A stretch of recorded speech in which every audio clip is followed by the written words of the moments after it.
Hello, everyone. Welcome to Elephants in the Room, where we'll be tackling the big topics like mental health, technology, the LGBTQ, and more. Our goal is to encourage and empower parents to be bold in having difficult conversations with their kids and teens. We have 6 awesome speakers that we can't wait for you to hear. Thank you for joining us.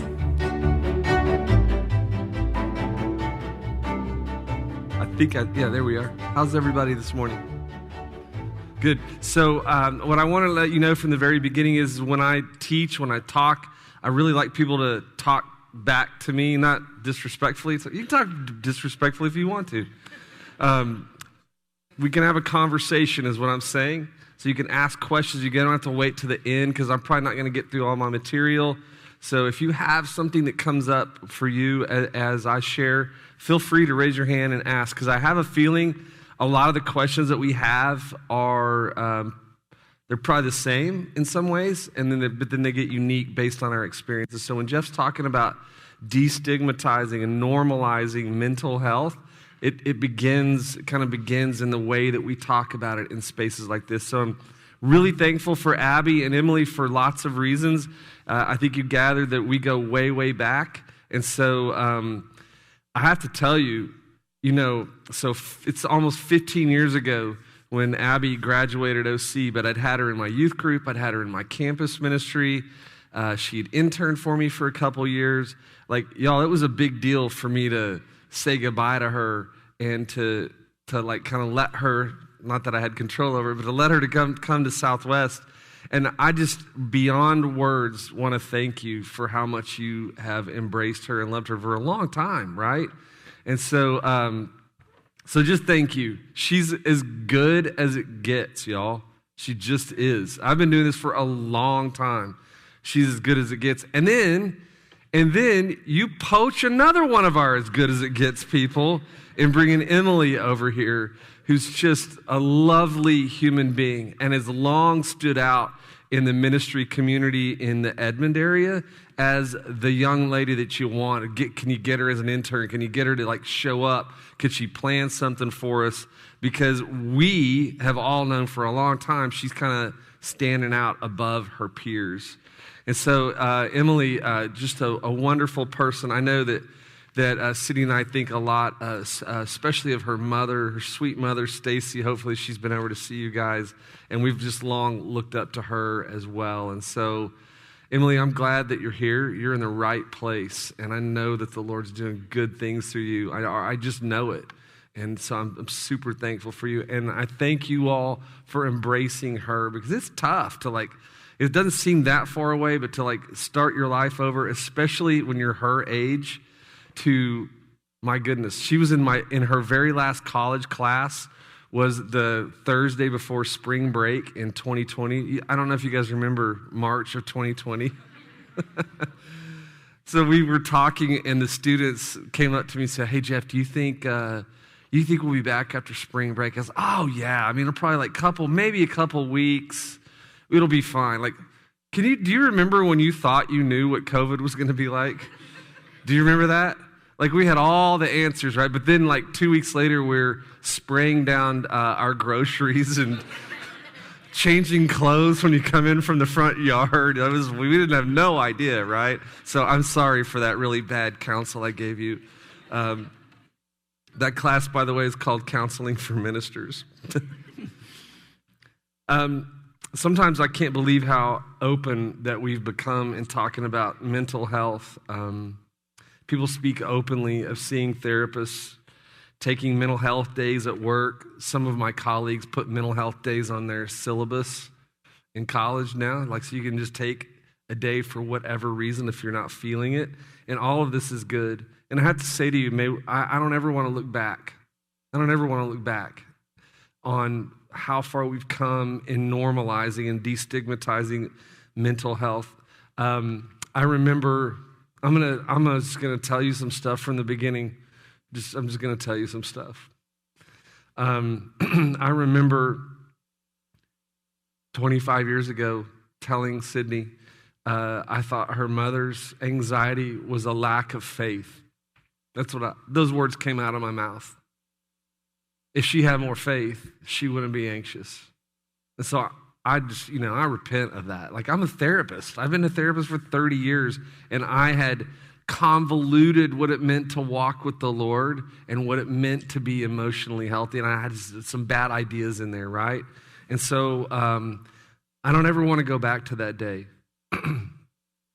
A few years before that, Sydney and I have been married almost 32 years. We went to premarital counseling, which felt to me like the one and only time I was going to need counseling, y'all, because I'm going to be a therapist, right? And so we went, and that's more preventative. Does anybody go to premarital counseling? Anybody in here? Right? And so it's fun almost, most of the time, right?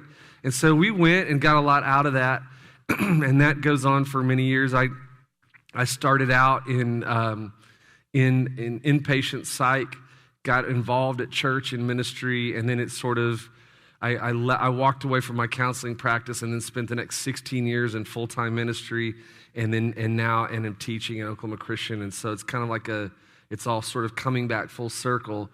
But about 10 years ago, I was hurt by somebody who I don't think knew that he'd hurt me, but he was a leader, he was influential, and I had admired him, and I couldn't get over it. I kept trying to get over it.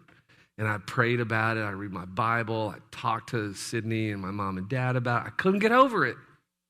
And one day our preacher said something along the lines of, if you're not able to forgive somebody and you're finding yourself kind of like obsessed with what they need to do to make things right. I had this fantasy in my mind of how he would apologize to me, how he'd see the error of his ways.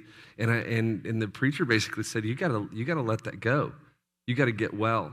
And my mom tells me after church one day, she said, Jeff, have you thought about seeing somebody? And I thought, I don't need to see anybody. I've got a bazillion friends. And I'd try it with my golf buddies, and I'd talk about it with elders and deacons and friends and coworkers, and I wasn't getting any better. I wasn't getting any better. And it felt silly to me to pay somebody to help me with something when I'm surrounded by all these people that knew me. I hear that you guys get 2 free counseling sessions a year here. And so I'm just saying, do it, right? Do it just to see what it feels like to talk to somebody that genuinely cares about them. Because me, the professional, was thinking, that person doesn't really care about me. They're getting paid to do this. Really? You think your doctor feels that way about you? He doesn't care about you. She doesn't care about you because they're getting paid to do this. Your accountant doesn't care about you because of course they do. Of course they do. These are skills that they have, and so they want to share them with you. So I went, and I started working on some stuff, and I started learning how to talk through feelings. I cried a lot, like so much. Like she was going through the Kleenex in there. And eventually I started learning how to let it go. And you know what? I didn't need that man to make things right with me anymore, because what was happening needed to happen in here. Okay? So that happens to me. And then I could tell you that I'd like to tell you that that's the only time that that's ever happened to me. But it's not the only time that it's ever happened to me. I started to walk with one of my best friends in the world whenever his son unexpectedly took his life almost 6 years ago. And we were the ones that had to walk in his office and tell him, your son's gone. Like that was, like, I don't know how you get ready for that, right? And to just day after day after day kind of be with somebody in that, in maybe what's maybe the saddest thing anybody can go through in their lives. And then that followed by me learning more about my family that I grew up in. And you should know that, my dad's an elder in the church, probably has been for 35 years. My mom, they used to be the president and CEO and the publisher of the Christian Chronicle. If you've read that newspaper, my dad's taught at OC for 50-something years. They're salt of the earth people. My mom's dad was a drunk, and her mom died from complications of childbirth, and her dad ran off whenever her mom passed away. She was adopted into her family. and learning how to live with that, right? And then bringing that into our family, some of those fears of abandonment. And then my dad, his mother at the age of 11 took her own life while he was at school. My grandpa comes and gets him out of school, and my grandpa was a church leader. He was an elder as well. He came to get my dad out of school and just said, your mom's passed away. 7 years later, when my dad's in the attic looking for his birth certificate to get a passport, he finds my grandmother's death certificate and finds out how she'd actually ended her own life by himself in the attic. You think we have some stuff going on in our family? Do you think we do? And then a few years later, I don't know, it's probably been 15 years ago, we go through a close family member who gets addicted to pain medicine, and then all the fallout of that. And I'll tell you what I admire. I admire a million things about my mom and dad. One of the things I admire most about them was that they had the courage as church leaders to tell our church, this is what's going on with us. And not in a look at me way, but in a, hey, I know y'all are dealing with stuff way, because we are too. So if we could just set it down that what it means to follow Jesus is this perfect life where you've overcome everything, you're winning at everything. If we could just agree today, no more of that. Because the times when you're actually winning and you're feeling good about life, then let's celebrate it. But let's not say that's what's happening when that's not what's happening. And let's not tell ourselves things that I used to say about my mother-in-law, that she didn't have enough faith, right? It's hard out there. Can we agree that in the last 2 years, we've all come to realize it's hard out there? Come on. Okay. So where else am I supposed to find support than from y'all? Right? Like I gotta figure out how to be here for y'all. You didn't come to church today, newsflash. You didn't come to church today just to find out what you can do to make your life better. You came here to be a witness to a God who stands with people in the good times and the bad times, because you're also here for me. Am I right? So I hope you get something for yourself, but I also hope you get something to help somebody else, because that's what the family of God is for. Like, we embody Christ in how we talk and how we think and how we view the world and how we view each other. So let's look at the 5 biggest mental health issues. There's a manual this big for diagnosis of mental health issues, but these are the big 5: depression, anxiety, suicide, eating disorders, and addictions. Most mental health issues begin to emerge by no later than mid-20s. Most mental health issues, but not all, right? So when I started kind of dealing with what I would call a spiritual dark night of the soul, 10 years ago, that depression I was talking to you about, like that was well past my 20s. I do believe this too, and I wish I had time to unpack all this, but I just don't. I do believe that the Lord does not send hard times our way to just test us, but I do believe that the Lord works in troubled times and in dark times in ways that are unique to times that are like victory and success. And so he ministers to us in ways that we couldn't otherwise have. And so sometimes mental health issues emerge beyond your mid-20s, but oftentimes in your mid-20s. So I'm going to give you a few ideas first, and then I'll kind of get specific about depression and anxiety. These are all listed together, but let's look through these together. I want you to consider these ideas. I want you to consider that you would be a community of grace and mercy. And I know that at first you think, well, yeah, we're doing that, Jeff. We're definitely good.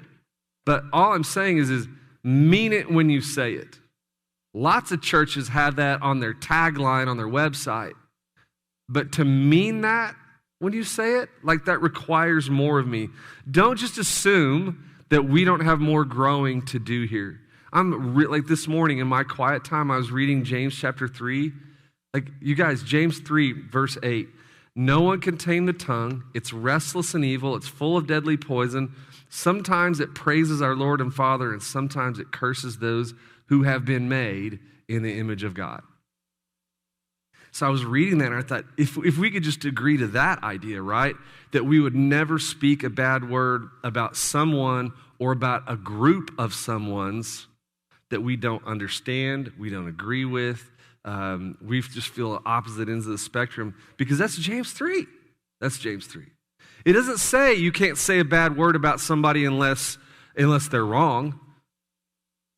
It just says you just don't do it, right? And so when you're a community of grace and mercy, you got to lean in on that stuff, right? Like, how you talk matters.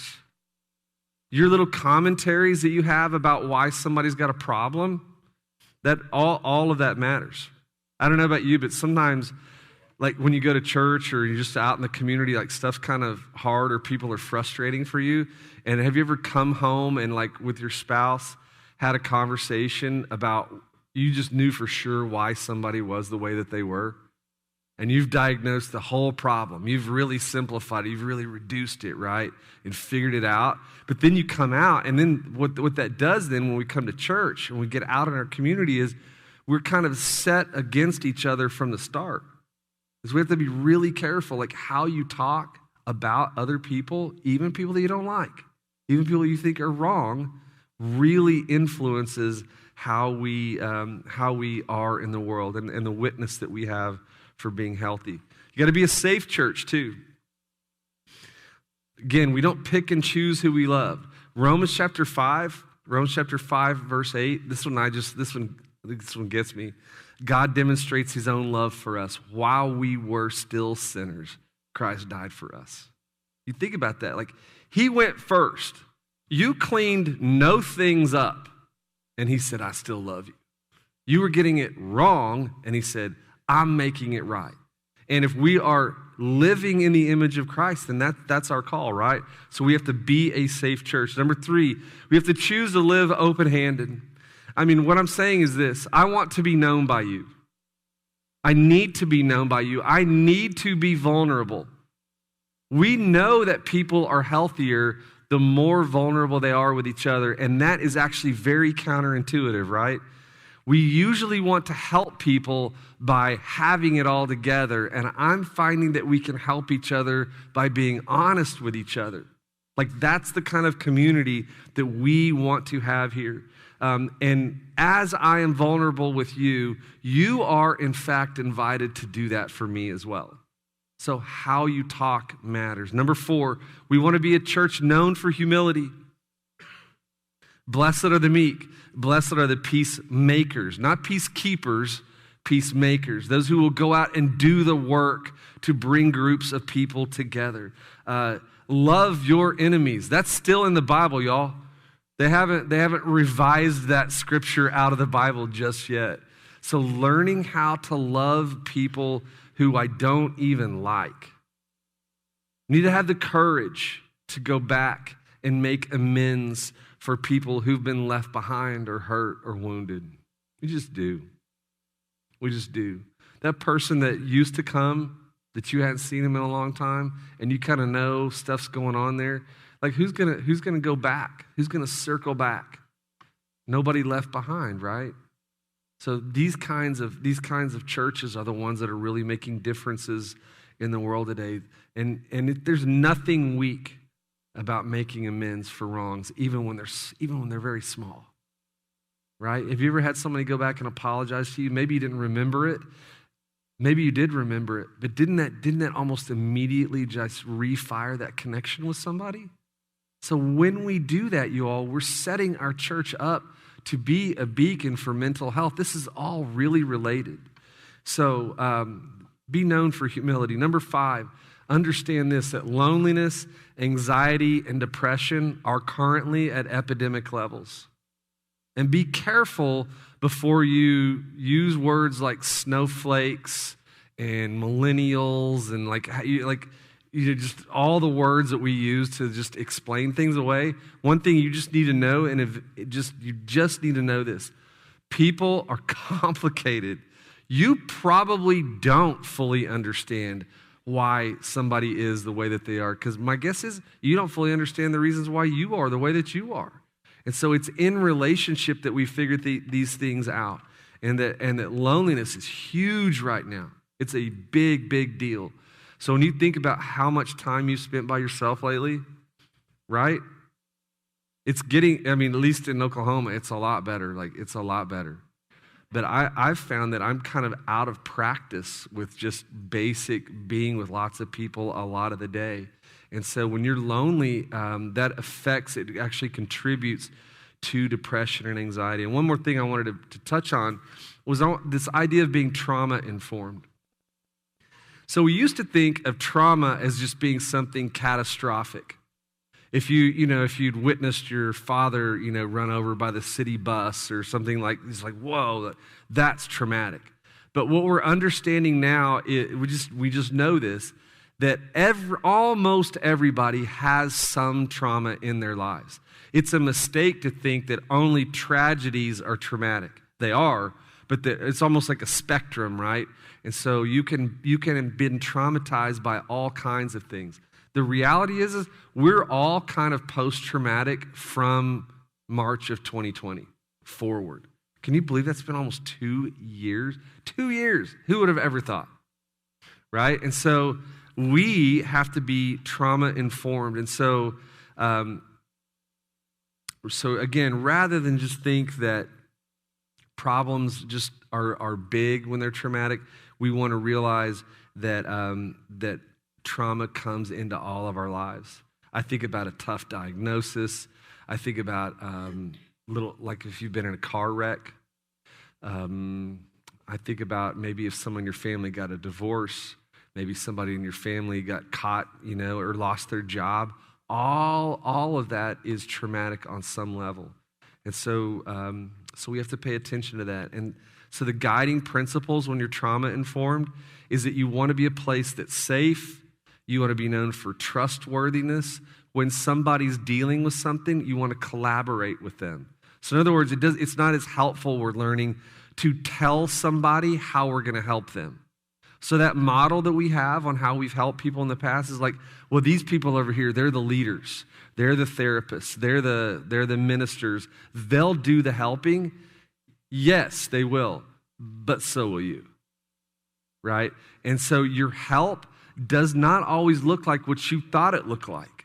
Sometimes we think help looks like having all the answers. Do you really think people come sit down in my office and I just have like this amazing list of answers? Like, okay, well, this is on page 38. I'm just going to tell. I have nothing. I have some training. I shouldn't say I have nothing. But I don't have as much as you think I would have. But I have, you remember when Job, you remember when his friends got it right finally? Do you remember when they got it right? Is when they stopped trying to tell him what's going on. And what did they do? They were just there with him, right? And so if we're helping people through hard times, we got to collaborate, we got to work together. So if your kid's struggling with something, sit down and say, hey, what would you like to do? How can we work together on this? So then you become teammates working on the mental health problem. It's not just me and you adversarially work, kind of back and forth with each other, but we both work together to deal with problems. That's a big part of helping people get through traumatic events. And so, and ultimately people get empowered by that. They believe that they can get better. So, again, emotional stress has risen a lot in the last 2 years. Anxiety and depression are up. Social anxiety is way up. My students are noticeably more fragile, noticeably. The things that they need to be excused from class for are like they're kind of shocking, to be honest with you. Like things that we would just absolutely have blasted them for, or maybe if you've been out of school for a while, you would have just like, absolutely not. Like we were going to school whenever we had half our arm cut off, right? And like that's gone, y'all. That's gone. People aren't resilient like that anymore, and we can talk about it and explain it away and have all the reasons why we think people aren't resilient. I'm telling you, a lot of it has to do with this climate of hatred in our country today. People that aren't like me, we don't just live with them, we hate them. And we discount them. And so that takes a heavy toll. So we have this culture of mistrust and disinformation and this group against that group. So that's problematic. And then on the other side, the pandemic, right? And so just this 2 years of being at home. And this is the other thing that I've really learned after years of ministry. I hope that you have a wonderful family and everything's great. And when you got up this morning, y'all had like a little 5-minute devotional around the kitchen table, and you held hands, and you had a healthy breakfast, right? And you prayed together, and you got in here today, and you're just full of the Holy Spirit. If that's you, you probably think that all the rest of us had that same experience this morning. We did not. We barely made it here today, and we had like 4 donuts, right? But here we are. And so one thing I'm really being clear on these days is I don't want to assume that everybody's experience is pretty much like mine. And if you don't hear anything else that I say today, I just want you to hear that. If you could just come to this space every time and think, I don't know what it's like to be you. I don't know what it's like to be you. You know what? I'd like to. I'd like to be here for you. I'd like to ask you a question. I'd like to know what it's like to be you. So because of all that emotional problems and being on the rise, this is why it has to change in our churches that emotional stuff gets talked about in church. Like we got to talk about it, right? Because again, this is the hope of the world. The church is through Jesus Christ. So I want us to challenge ourselves not to pit mental health against faith. And I want us to think about even how we think about passages that we read in the Bible. When you read things that say, do not fear, or don't be anxious, or even I was reading this one the other day in Philippians 4, verse 8, he was talking about whatever is pure and true and noble and lovely. Think about such things. I was taught growing up that being a Christian was all about what you think about. And it is, right? But that's minimizing and discounting emotions and how much we deal with there. And so we really want to think about and talk about how we present mental health issues. So there's lots of risk factors for depression today. So many risk factors, right? People that are predisposed genetically, we know this causes depression for a lot of people. Low self-esteem contributes. History of trauma, genetics, if you're part of the LGBTQ community, which I'm glad y'all are talking about that next week. If you have serious or chronic illness, if you have substance use, all of that puts you at risk for depression. And when you talk about depression, what I mean, there's really 3 groups of symptoms: physical, emotional, and what I would call thinking symptoms. Physical things are like sleep issues, too much or too little. Appetite changes, too much or too little. Feeling tired, lack of energy. Even small tasks that you used to do real quickly take a lot of effort for you. A loss of interest or pleasure in things that you used to like. I really want you to hear that one. That's a really common symptom. So if your child used to love playing basketball and now they're in their room a lot with the door closed, that's symptomatic, right? That's not them just being difficult. That's not them just being 12 years old and being, a lot to handle. That's a really common symptom for depression. It's things you used to like, you don't like anymore. I don't mean you're growing out of it. I just mean like you don't find any joy in it. Hobbies and sports and all that are kind of gone. Unexplained physical problems are often a symptom of depression as well. Emotionally, sadness, tearfulness, feeling empty, easily overwhelmed, feeling hopeless, feeling powerless, like I can't change my life, like this is just the way it is. I was told once that this has really helped me to understand depression a lot. Depression is not when you think that there's just a dark cloud over you and everybody else is out in the sunshine. Depression is when you think the dark cloud is over everybody and everybody else doesn't understand. It's never getting better. So when you're depressed, you can't hear an optimistic person. You can't. because it doesn't make sense. That you think that person's being naive, right? That does not necessarily mean they're a pessimist or in the negative. They may well be depressed. So blaming yourself, focusing on past failures, I didn't get that job promotion, or that person was elected to, some really important office at school and they feel like they're a loser or they're never going to, that is symptomatic, okay? So I want you to have that on your radar as well. Suicidal thoughts, attempts, obviously a concern. And then if I could just real briefly, or what do I have, like 2 minutes, Emily? 1 minute? Okay, I knew I wouldn't even get through my stuff at all. But if I could just say this thing about people that cut, like that's pretty common right now. You hear kids talk about cutting. Very rarely is cutting suicidal. They even call it non-suicidal self-injury. When it's often symptomatic of depression or feeling like your life is out of control. And so people will cut because it's a way of managing pain. So if I can cut my arm and that hurts and then I can care for that and of that wound, I'm guessing you guys have dealt with this some in Jonesboro, right? And so they're caring for a wound, they're managing that pain because their emotional pain feels unmanageable and out of their control. So at first glance, you think, that doesn't make any sense. Like, why would you do that? Well, I'm glad that you're healthy enough that doesn't make sense to you. But I just want you to know that's also one of the symptoms. So lastly, let me leave you with this.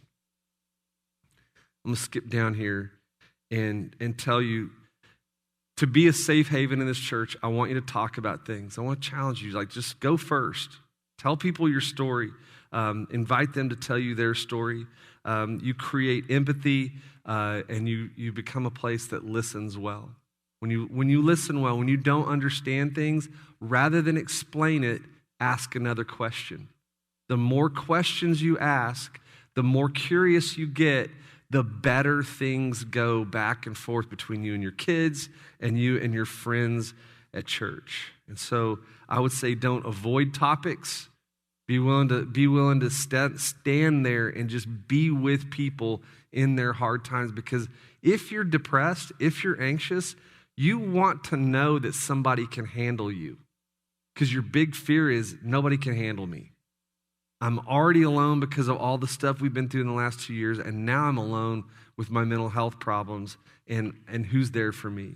And so we just have a lot to do about it to help people with this. Man, so many more things I could tell you, but I'll leave you with that. And I told you could ask me questions as you went, but I didn't even stop talking long enough for you to ask me a question. I'm happy to visit with you all between class and church or after church too. And thanks for taking care of these two ladies. They're special to me.